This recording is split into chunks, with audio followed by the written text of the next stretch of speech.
तब परीक्षित जी को सुखदेव जी ने कहा, आप भागवत सुनो।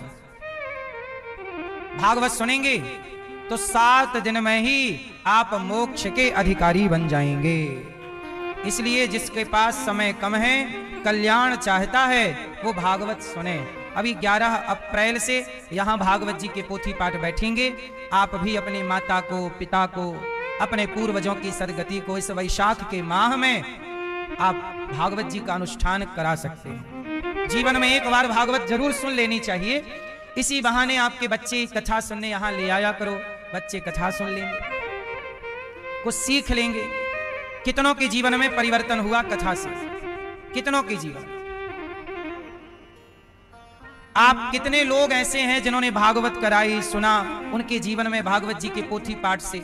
एक मैया ने बताया कि हमारा वर्षों से काम रुका हुआ था, भागवत सुनी, पोथी पाठ कराई तो कृपा हुई और हमारा काम बन गया। जिसे जो चाहिए भागवत जी वो देती है। पितृ दोष किसी को है, पितरों की सदगति नहीं हुई तो भागवत जी से अच्छा उपाय कुछ नहीं हो सकता पितरों की सदगति का। तो 11 अप्रैल से आप भी भागवत जी के पोथी पाठ करा सकते हैं, अपने पितरों के लिए नाम लिखा सकते हैं।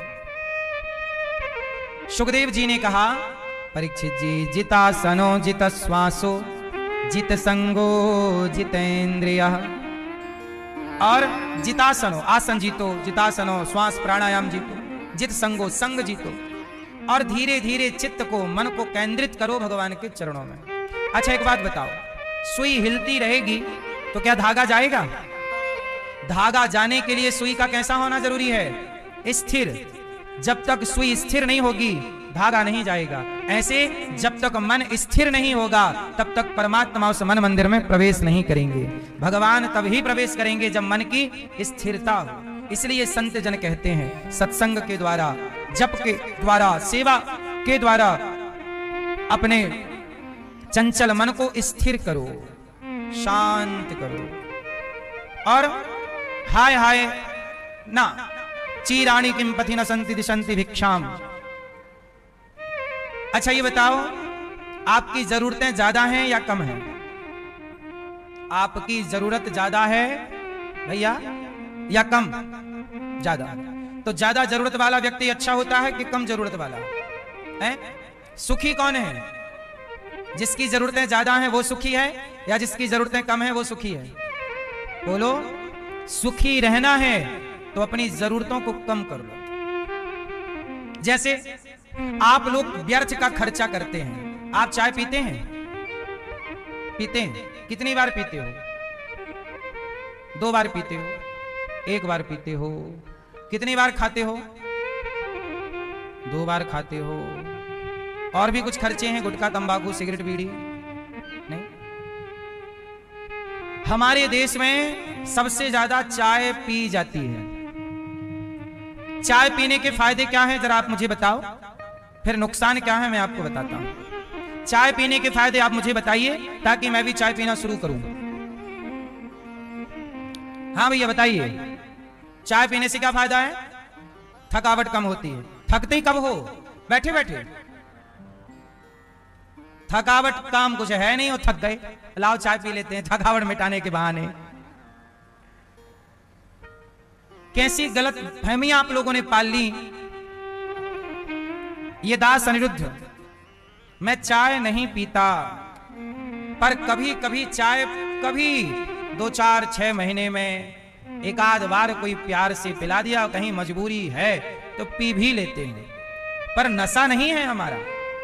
हम चाय नहीं पीते पर कभी 2, 4, 6 महीने में एक आध बार चाय पी लेते हैं ताकि चाय ना पीने का घमंड ना आ जाए।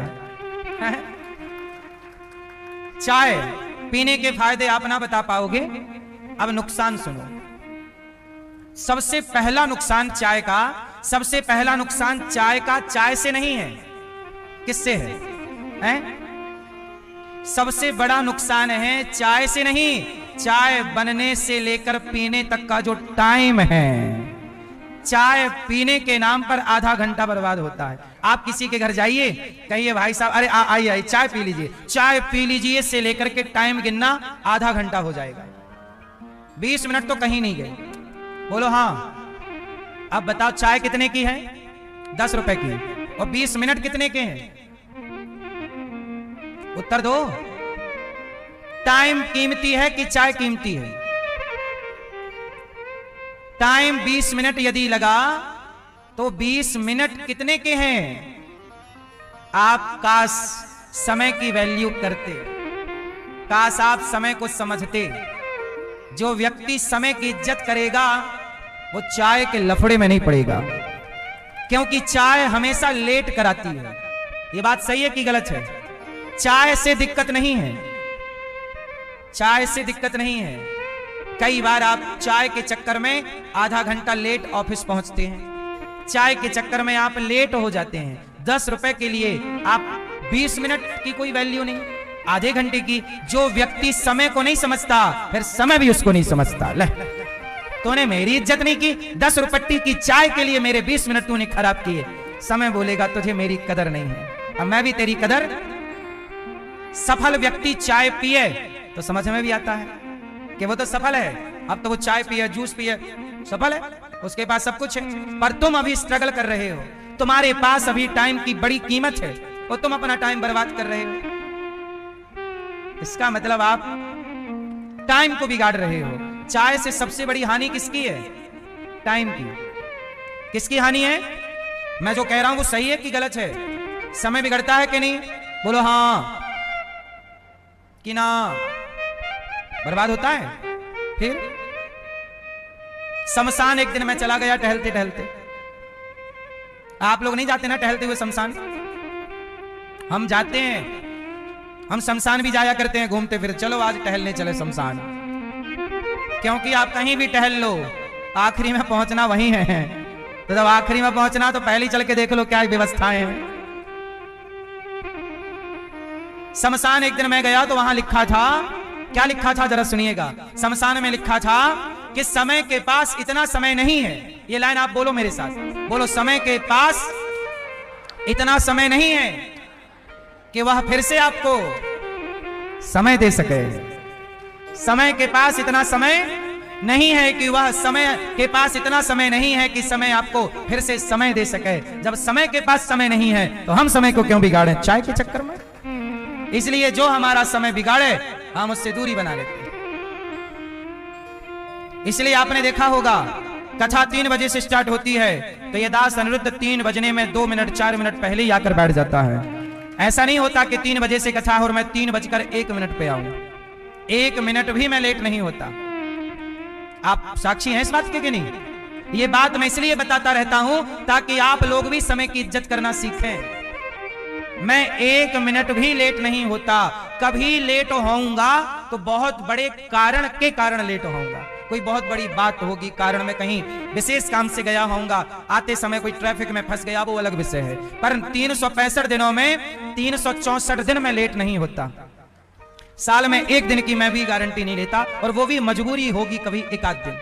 वरना 3 बजे से कथा है तो मैं 3 बजने में 2 मिनट 3 मिनट पहले आता हूं।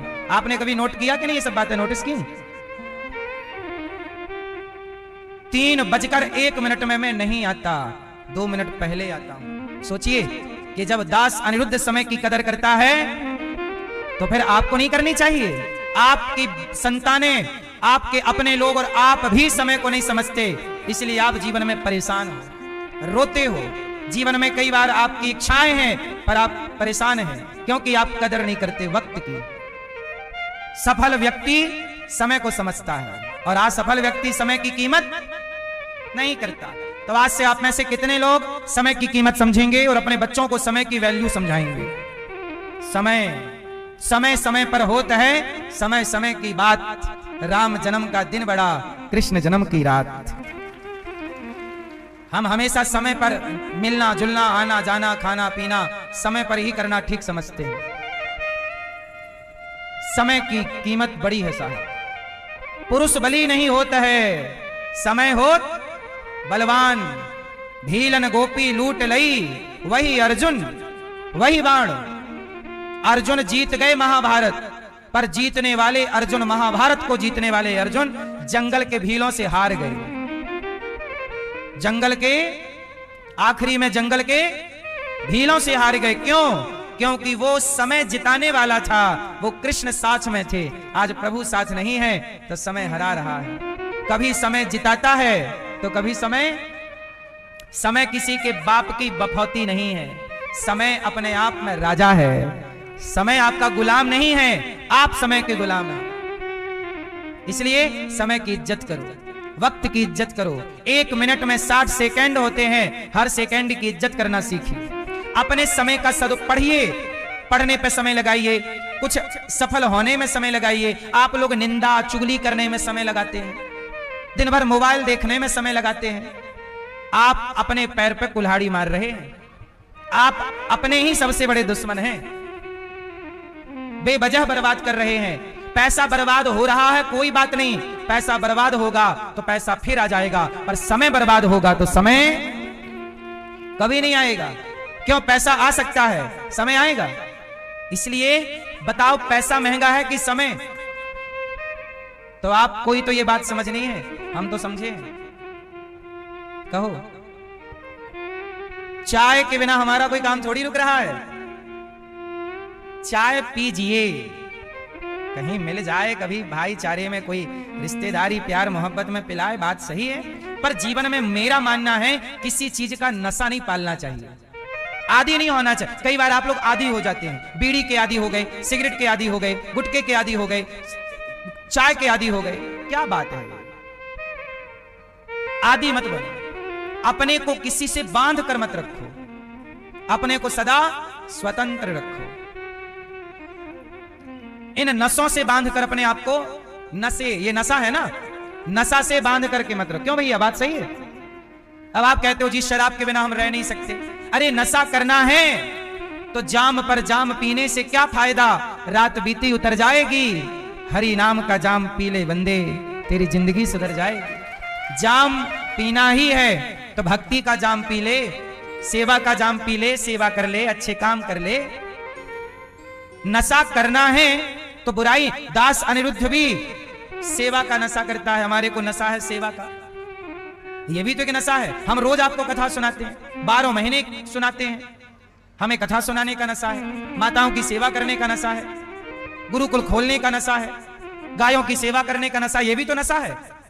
जैसे आप दारू के बिना नहीं रह सकते, ऐसे ये दास सेवा के बिना नहीं रह सकता। ये नशा है तो अच्छे नशा पालो ना,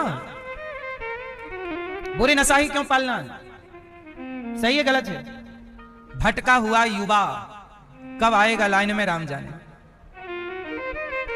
सुखदेव जी कहते हैं, तरवः किम न जीवंती, भस्त्रः किम न स्वसंतुता, न खादंती न मेहंती, किम ग्राम पशवो परे। क्या पेड़ पौधे नहीं जी रहे हैं? अरे जिंदगी सबके पास है, पर हम अपनी जिंदगी विंदास अच्छे काम के लिए जिए। सुखदेव भगवान परीक्षित जी से कहते हैं, परीक्षित भगवान बड़े दयालु हैं। एक बार भगवान दुर्योधन को समझाने गए कि देख मान जा, पांडवों को 5 गांव दे दे।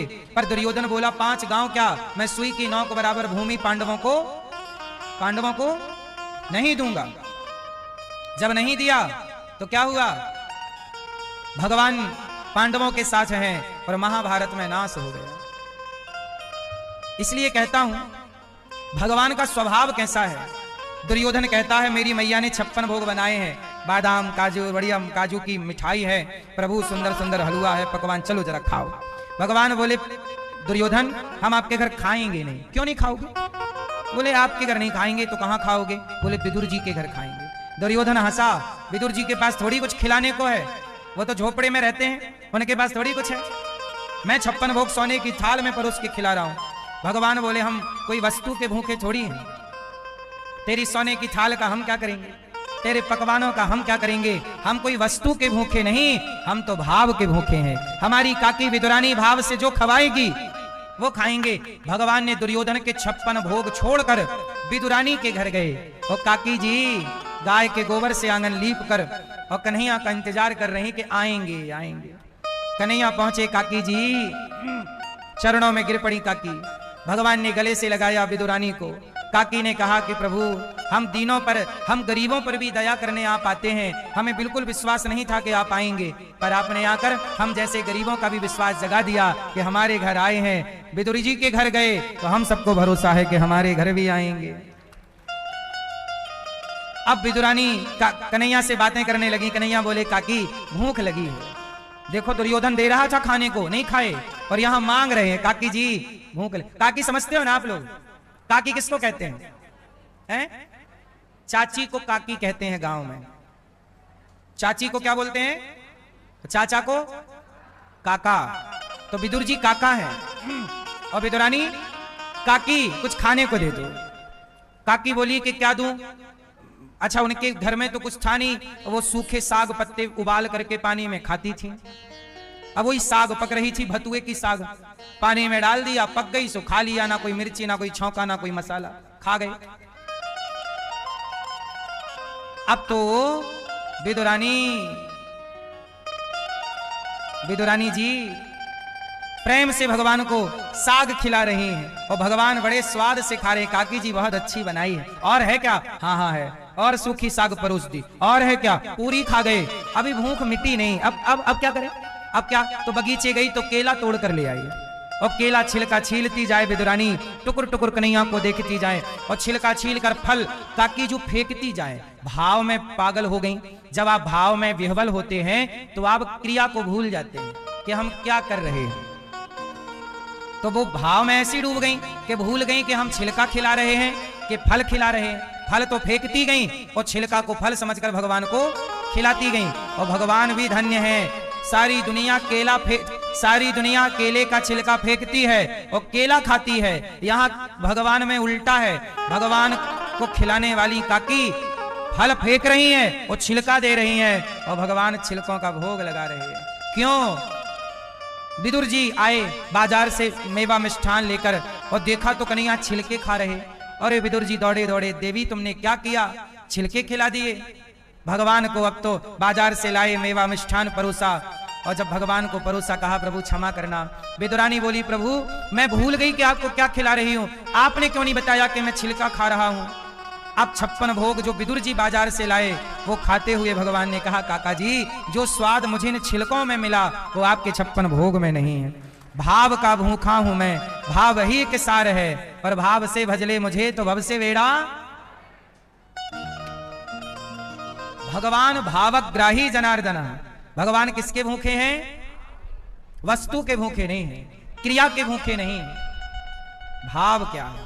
इसलिए कहता हूं भाव से जो भगवान को दिया जाए, पत्रम पुष्पम फलम तोयम यो में भक्त्या प्रयच्छति, जो दिया जाए सब कुछ ग्रहण है, पर कब? जब भाव हो।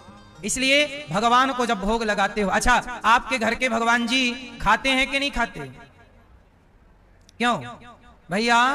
आपके घर में जो भगवान जी हैं जब आप भोग लगाते हो तो वो खाते हैं कि नहीं खाते? खाते हैं कि नहीं? रोटी आपने रखी थी 4 और बची 4, तो खाई कितनी? अब बताओ खाए कि नहीं हैं? भाई 4 रोटी आपने रखी भगवान को और साग चावल रखा जो भी थाली में, और जैसे ही रखा था वैसे ही वापस उठा लिया, तो खाया क्या? क्या खाए? वही पूछ रहे हैं, जरा हमें समझाओ क्या खाए भगवान? क्या खाए भगवान? पीछे वाले भैया आप बताओ क्या खाए भैया? भैया जी क्या खाए भगवान? हाँ सुनो, जैसे पुष्प में मधुमक्खी बैठ जाए तो मधुमक्खी पुष्प से शहद ग्रहण कर लेती है। पुष्प से मधुमक्खी क्या ग्रहण करती है? शहद। जैसे मधुमक्खी पुष्प से शहद ग्रहण कर लेती है, ऐसे ही और जब ग्रहण करती है तब पुष्प का वजन कम नहीं होता। जैसे मधुमक्खी पुष्प से शहद ग्रहण करती है और शहद ग्रहण करने के बाद उस पुष्प का वजन कम नहीं होता, उसी तरह जब भगवान भक्त के दिए दाल चावल सब्जी रोटी पकवान का भोग लगाते हैं तो भक्त के उस भाव को ग्रहण कर लेते हैं और वस्तु आपके लिए छोड़ देते हैं कि तुम ले जाओ। तो भगवान उस मधुमक्खी की तरह जैसे वो रस को ग्रहण कर लेती है पुष्प को छोड़कर, ऐसे भगवान दाल चावल सब्जी रोटी को छोड़कर उस रोटी खिलाने वाले भक्त का, जो रोटी खिलाने का भाव की शहद है, वो भाव की शहद को ग्रहण कर लेते हैं। भावग्राही जनार्दन।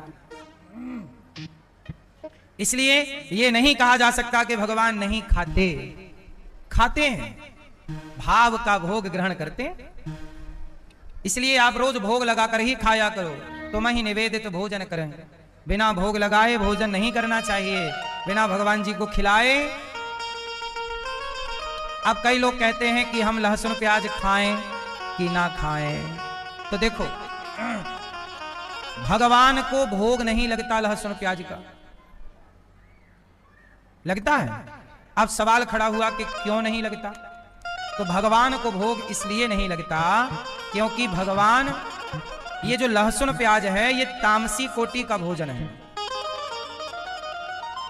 तामसी मतलब, तामसी मतलब है, या ये कह सकते हैं आप कि आसुरी प्रवृत्ति का भोजन है।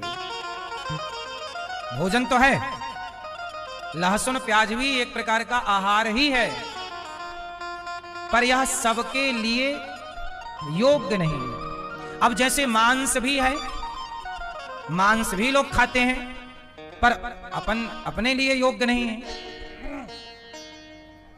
ऐसे ही यह राक्षसी भोजन है लहसुन प्याज, तामसी है, इसलिए ये भगवान को भोग नहीं लगता।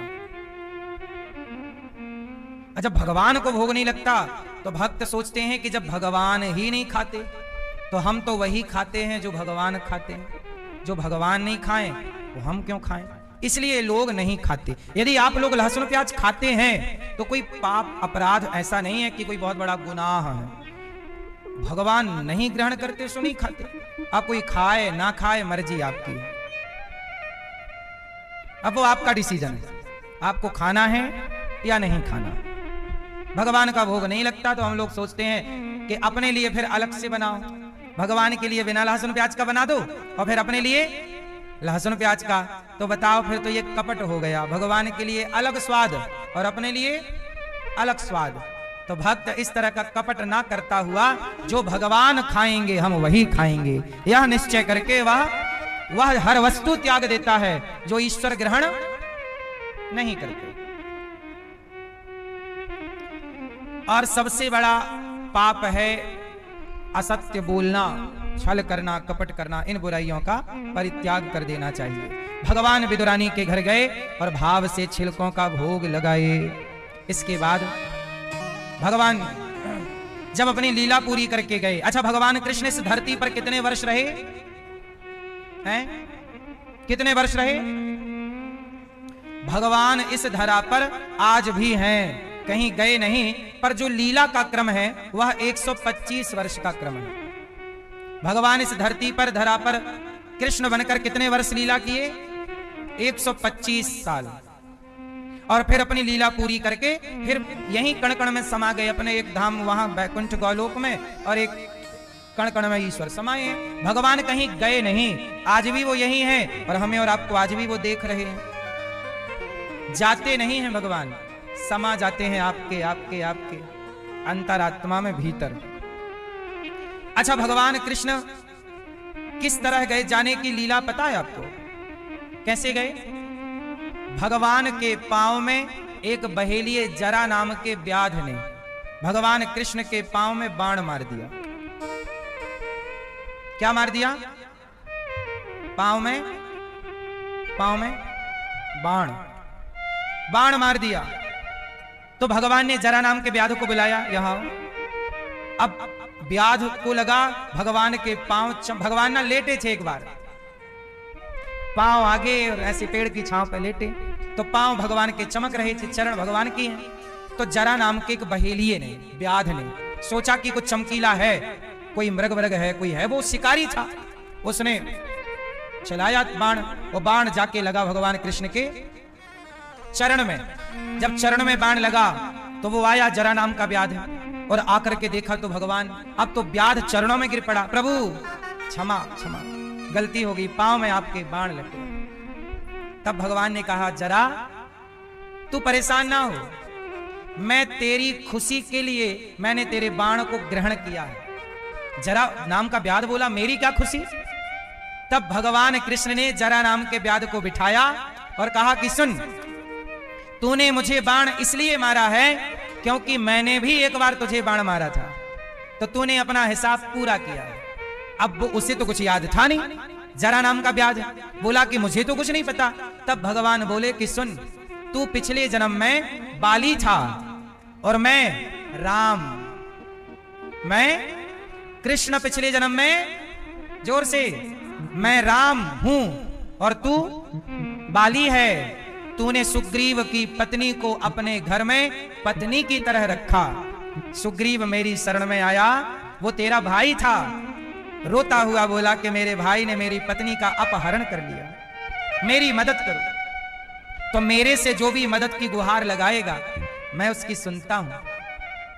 तो मैंने उसे वचन दिया कि मैं तेरे भाई को एक ही बाण से मारूंगा। सुन सुग्रीव मारी हूं बाल ही एक ही बाण।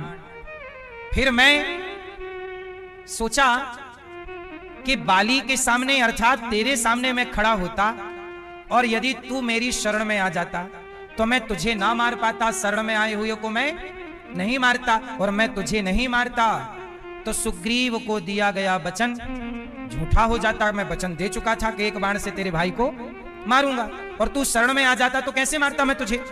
तब मैंने तुझे दूर खड़े होकर के, पेड़ की ओट में खड़े होकर के मैंने तेरे को बाण मारा, तेरी छाती पे बाण लगा, और तू बार बार बोला कि राम आपने बाण क्यों मारा, मैं बैरी सुग्रीव प्यारा, कारण कवन नाच मोहि मारा। क्यों मारा?